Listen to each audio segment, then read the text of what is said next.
What I'd like to do today is talk about one of my favorite subjects, and that is the neuroscience of sleep.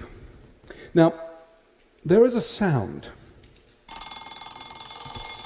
It worked. a sound that is desperately familiar to most of us, and of course it's the sound of the alarm clock. And what that truly ghastly, awful sound does is stop the single most important behavioral experience that we have, and that's sleep.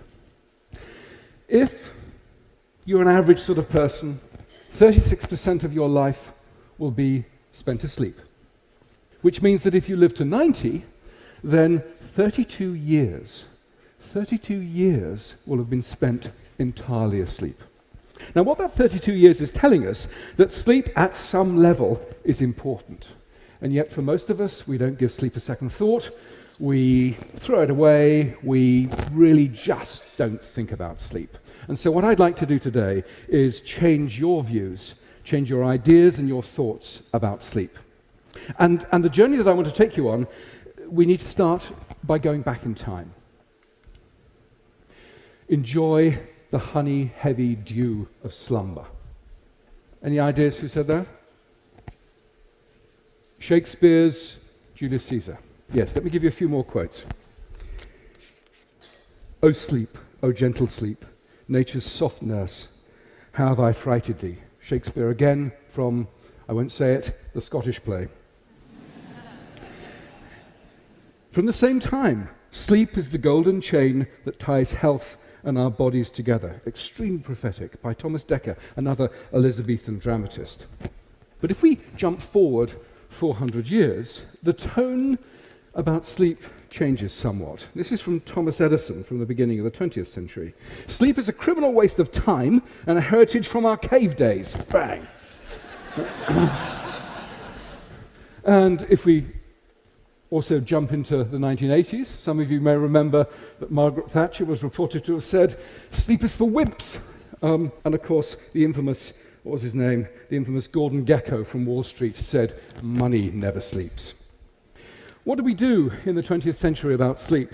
Well, of course, we used Thomas Edison's light bulb to invade the night, and we occupied the dark. And in the process of this occupation, we've treated sleep as an illness, almost. We've treated it as an enemy. At most now, I suppose, we tolerate the need for sleep, and at worst, perhaps many of us think of sleep as an illness that needs some sort of a cure. And our ignorance about sleep is really quite profound. Why is it? Why do we abandon sleep in our thoughts? Well, it's because you don't do anything much while you're asleep, it seems. You don't eat, you don't drink, and you don't have sex. Well, most of us anyway. And so therefore it's a complete waste of time, right? Wrong. Actually, sleep is an incredibly important part of our biology, and neuroscientists are beginning to explain why it's so very important. So let's move to the brain. Now, here we have a brain. This is donated by a social scientist, and they said they didn't know what it was or indeed how to use it. So,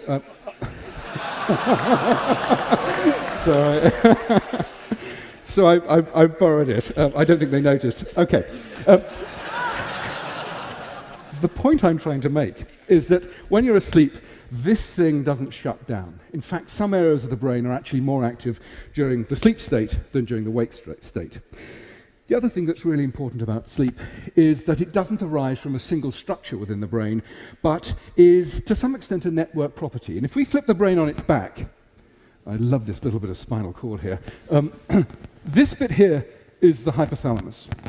And right under there is a whole raft of interesting structures, not least the biological clock. The biological clock tells us when it's good to be up, when it's good to be asleep, and what that structure does is interact with a whole raft of other areas within the hypothalamus, the lateral hypothalamus, the ventrolateral preoptic nuclei. All of those combine, and they send projections down to the brainstem here. The brainstem then projects forward and bathes the cortex, this wonderfully wrinkly bit over here, with neurotransmitters that keep us awake and essentially provide us with our consciousness. So sleep arises from a whole raft of different interactions within the brain. And essentially, sleep is turned on and off as a result of a range of interactions in here. Okay, so where have we got to? We've said that sleep is complicated, and it takes 32 years of our life. But what I haven't explained is what sleep is about. So why do we sleep? And it won't surprise any of you that, of course, as scientists, we don't have a consensus. There are dozens of different ideas about why we sleep. And I'm going to outline 3 of those. The first is sort of the restoration idea, and it's somewhat intuitive. Essentially, all the stuff we've burnt up during the day, we restore, we replace, we rebuild during the night. And indeed, as an explanation, it goes back to Aristotle. So that's what, 2,300 years ago. It's gone in and out of fashion. It's fashionable at the moment because what's been shown is that within the brain, a whole raft of genes have been shown to be turned on only during sleep. And those genes are associated with restoration and metabolic pathways. So there's good evidence for the whole restoration hypothesis. What about energy conservation? Again, perhaps intuitive. You essentially sleep to save calories. Now, when you do the sums, though, it doesn't really pan out. If you compare an individual who has slept at night or stayed awake and hasn't moved very much, the energy saving of sleeping is about 110 calories a night. Now, that's the equivalent of a hot dog bun. Now, I would say that a hot dog bun is kind of a meager return for such a complicated and demanding behavior as sleep. So I'm less convinced by the energy conservation idea. But the third idea I'm quite attracted to, which is brain processing and memory consolidation. What we know is that if after you've tried to learn a task and you sleep-deprive individuals, the ability to learn that task is smashed. It's really hugely attenuated. So sleep and memory consolidation is also very important. However, it's not just the laying down of memory and recalling it. What's turned out to be really exciting is that our ability to come up with novel solutions to complex problems is hugely enhanced by a night of sleep. In fact, it's been estimated to give us a 3-fold advantage. Sleeping at night enhances our creativity. And what seems to be going on is that in the brain, those neural connections that are important, those synaptic connections that are important, are linked and strengthened, while those that are less important tend to sort of fade away and be less important. Okay, so we've had 3 explanations for why we might sleep. And I think the important thing to realize is that the details will vary, and it's probably we sleep for multiple different reasons. But sleep is not an indulgence. It's not some sort of thing that we can take on board rather casually. I think sleep was once likened to an upgrade from economy to business class, the equivalent of. It's not even an upgrade from economy to first class. The critical thing to realize is that if you don't sleep, you don't fly. Essentially, you never get there. And what's extraordinary about much of our society these days is that we are desperately sleep deprived. So let's now look at sleep deprivation. Huge sectors of society are sleep deprived, and let's look at our sleepometer. So in the 1950s, good data suggests that most of us were getting around about 8 hours of sleep a night.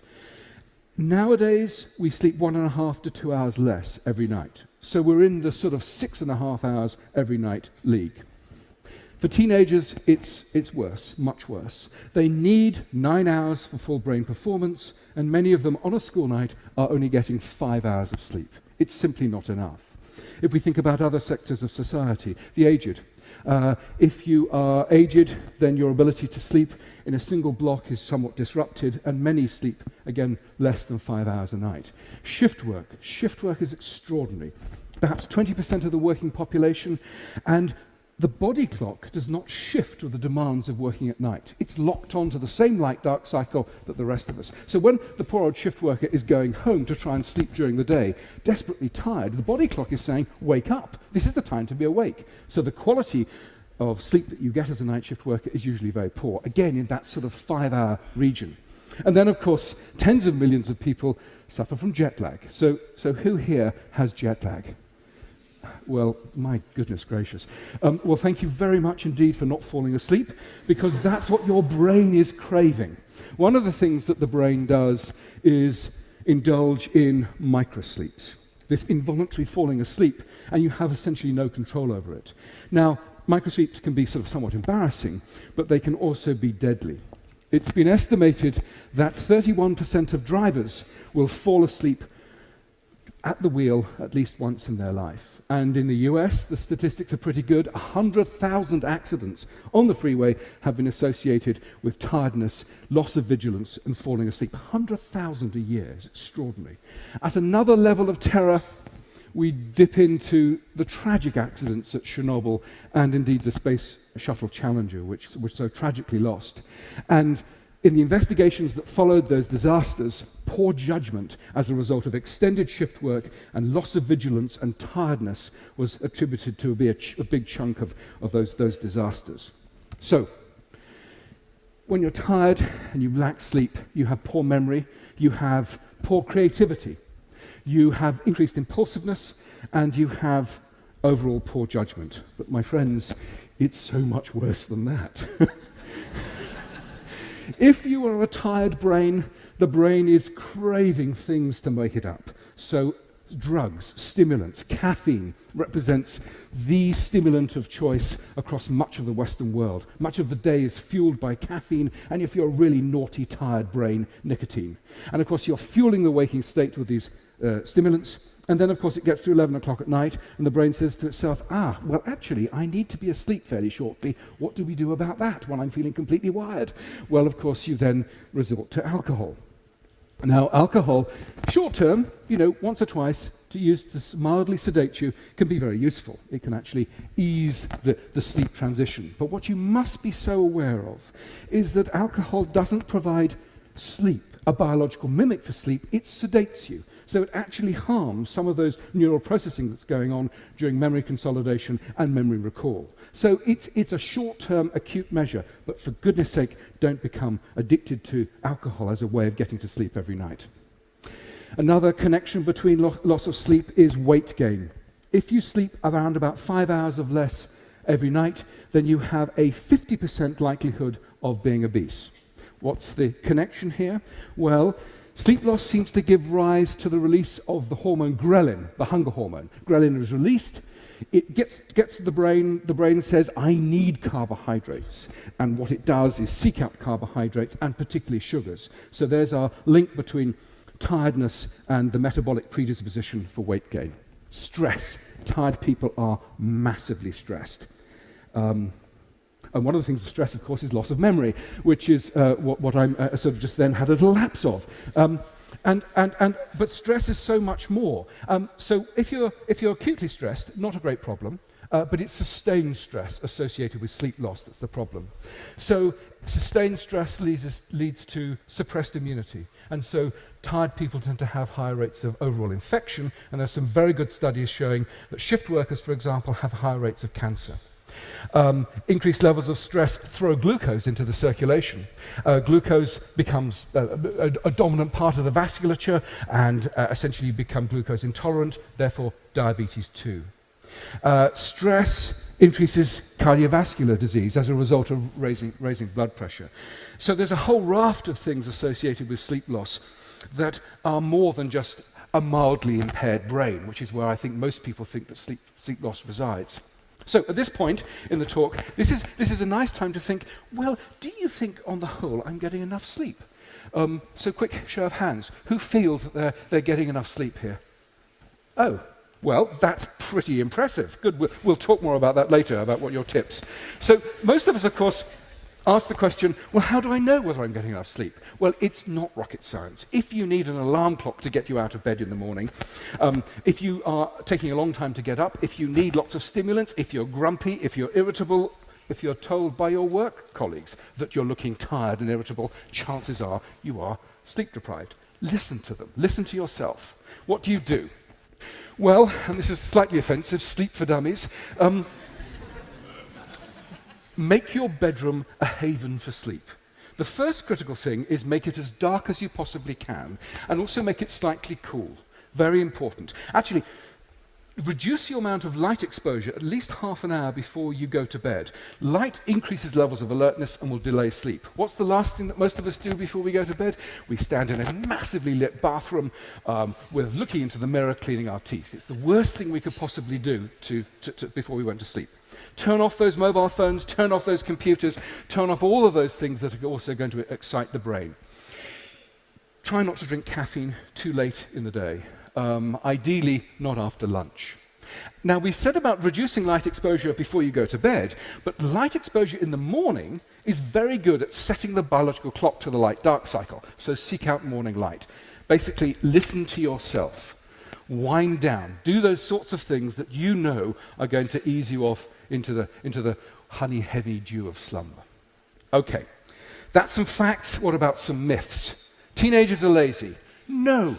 Poor things. They have a biological predisposition to go to bed late and get up late, so give them a break.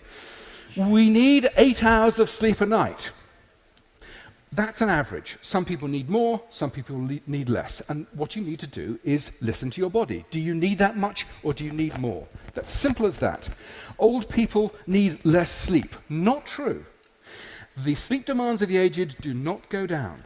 Essentially, sleep fragments and becomes less robust, but sleep requirements do not go down. And the fourth myth is early to bed, early to rise makes a man healthy, wealthy, and wise. Well, that's wrong at so many different levels. There is no evidence that getting up early and going to bed early gives you more wealth at all. There's no difference in socioeconomic status. In my experience, the only difference between morning people and evening people is that those people that get up in the morning early are just horribly smug.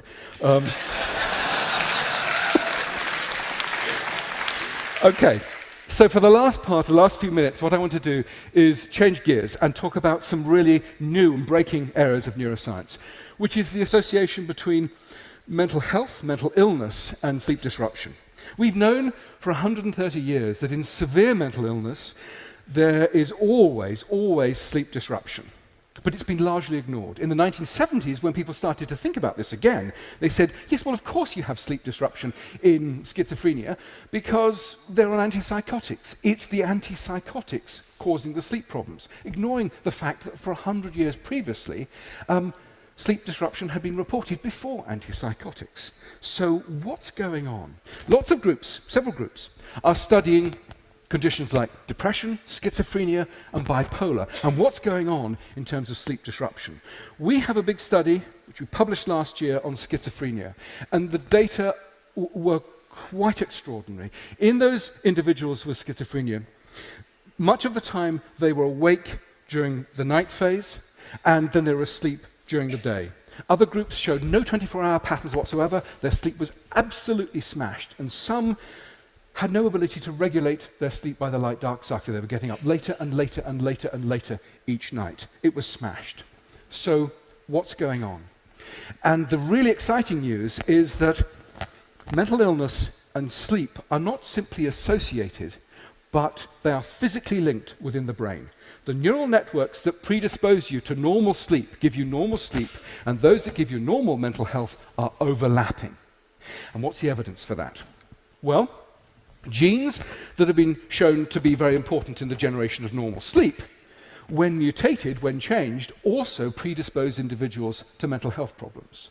And last year, we published a study which showed that a gene that's been linked to schizophrenia, which when mutated also smashes the sleep. So we have evidence of a genuine mechanistic overlap between these two important systems.